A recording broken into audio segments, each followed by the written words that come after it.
안녕하십니까, 권호성 세무사입니다. 오늘의 주제는 사업용 카드 홈택스에 등록하셨나요? 라는 주제로 설명을 들어보도록 하겠습니다. 사업용 카드를 홈택스에 등록하는 것은 되게 단순하고 간단한 작업인데, 이 부분들을 간혹 가다가 놓치시는 분들이 꽤 많습니다. 당연히 되어 있겠지라고 생각하시는 사장님들 중에서 실제로 안 되어 있는 경우가 꽤 많습니다. 이분들이 생각하시는 가장 큰 오해 중 하나가 카드를 긁었으면 자동으로 잡히는 게 아닌가 이렇게 생각하시고 계실 텐데, 아닙니다. 홈택스에 사업용 신용카드를 등록하지 않게 되면 이 카드 사용 내역이 홈택스에 자동으로 집계되지 않습니다. 만약에 이 사업용 카드를 등록하지 않으면 어떻게 되는지 설명을 드리면, 매입세액이 자동으로 집계되지 않습니다. 그 카드를 사용해도 홈택스에서 수집이 되지 않기 때문에 이 매입세액 금액이 자동으로 집계되지 않습니다. 이렇게 되면 본인이 직접 수동으로 입력을 해야 되는데, 카드사에서 별도로 요청을 해서 이 받은 내역을 정리를 해가지고 이 부가세 신고할 때 수동으로 입력을 하셔야 됩니다. 만약에 이번에 이 행동을 하지 않게 되면 그만큼 이 사용분에 대해서 이 누락이 발생할 것이고, 누락이 발생하면 그만큼 세금이 많아지는 결과를 낳겠죠. 이 놓친 매입세액을 전부 세금으로 내게 되는 상황이 발생합니다. 단순히 카드 등록 하나를 안 했다는 이유만으로 이 세금이 추가적으로 더 많이 발생하게 되는 것이죠. 그래서 숫자로 예를 들어서 설명해 드리면, 예를 들어서 월 300만 원 정도 카드 지출을 사용한다고 가정해 봅시다. 그러면 이 300만 원 안에는 부가세 매입세액 27만 원이 들어 있을 것이고, 요거는 이제 6개월간 누락했을 때 162만 원, 1년간 누락했을 때 324만 원이 더 세금으로 지출되게 되는 것입니다. 카드 등록을 안 했을 뿐인데 이제 최대 324만 원의 손해가 발생할 수 있다. 이제 이거는 부가세적인 측면에서 설명을 드린 거고, 소득세법상 측면으로 말씀을 드리면, 단순하게 계산해서 월 300만 원 지출을 하니까 1년이면 3,600만 원에 해당하는 지출이 발생하겠죠. 그런데 이 3,600만 원의 지출을 누락을 하면 소득세법상으로는 못해도 200만 원 이상의 손해가 발생할 수 있습니다. 그래서 이 사업용 신용카드를 사업용 체크카드를 등록하면 뭐가 좋은가?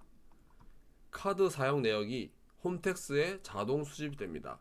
별도 요청 없이 홈택스에 자동 집계되므로 저희가 관리하기가 편하겠죠.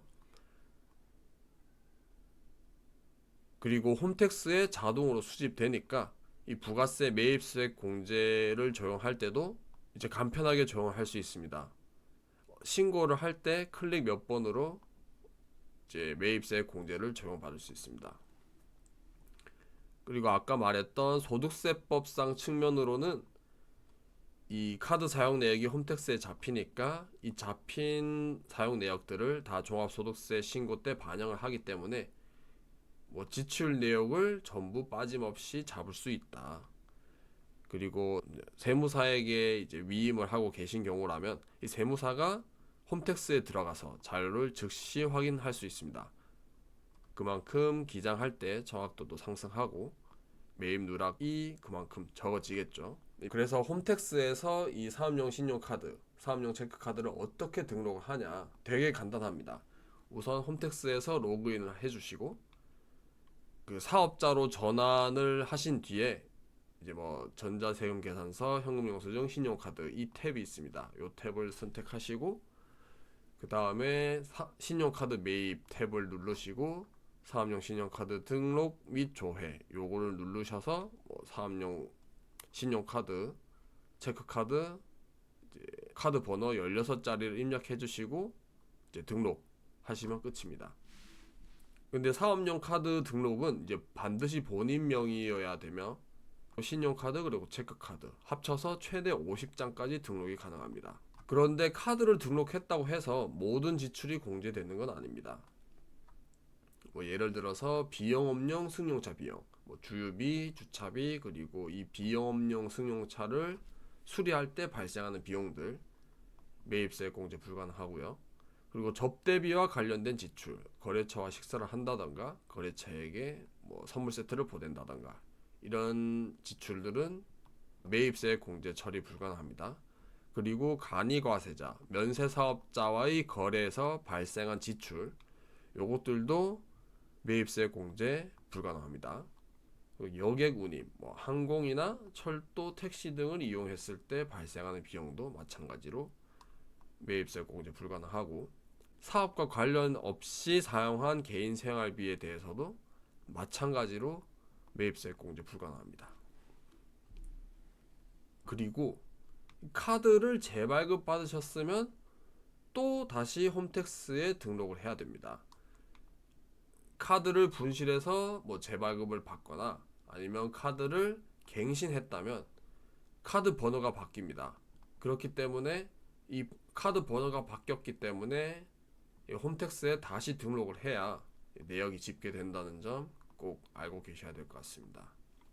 마찬가지로 이제 소득세법상으로도 이 비용이 누락될 가능성이 있다. 그렇기 때문에 재발급 하셨다면 반드시 등록을 하셔야 됩니다. 자, 오늘의 내용 간단하게 정리해 보도록 하겠습니다. 사업용 카드를 홈택스에 등록하지 않게 되면 매입세 공제를 자동으로 적용받을 수가 없습니다. 카드 내역이 자동으로 집계되지 않기 때문에 수동으로 입력을 해야 되고, 만약에 이거를 빠뜨린다면 누락이 될 수 있습니다. 그리고 사업용 카드는 본인 명의의 신용카드, 체크카드만 가능하며, 그리고 최대 50장까지 등록이 가능합니다. 이 사업용 카드를 등록하는 방법은 다음과 같습니다. 그리고 마지막으로 카드를 재발급했다면 반드시 재등록을 하셔야 됩니다. 기존에 등록되어 있던 카드 번호가 바뀌었기 때문에 이 새 번호로 다시 등록을 해 두셔야 홈택스에서 조회가 된다. 이 점 알고 계시고 한번 확인해 보시기 바라겠습니다. 이 카드 등록 하나만으로도 연간 수십에서 수백만 원의 세금이 달라질 수 있습니다. 만약에 이제 직접 확인하시는 게 어렵거나 이게 경비 처리가 제대로 되는지 궁금하신 분들은 뭐 편하게 문의 주시면 감사하겠습니다. 감사합니다.